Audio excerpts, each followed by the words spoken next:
કોર્ટના દરેક ખૂણાઓ પર બોમ્બ સ્ક્વોડના માણસો, ડોગ વગેરે ચેકિંગ ચાલુ છે. પોલીસની પૂરી ટીમ, સિનિયર ઓફિસરો સ્થળ ઉપર હાજર છે.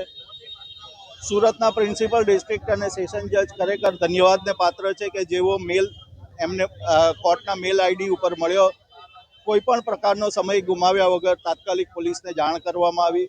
એટલો જ કોર્ટનો સ્ટાફ જે છે એ પણ એટલો જ વિજિલન્ટ છે કે જરા પણ સમય બગાડ્યા વગર આની માહિતી આપી. લોકોએ ડરવાની કોઈ વાત નથી, કારણ કે એક જનરલ મેલ છે કે એમાં કોર્ટ બિલ્ડિંગ અને વગેરે વગેરે બધું લખ્યું છે.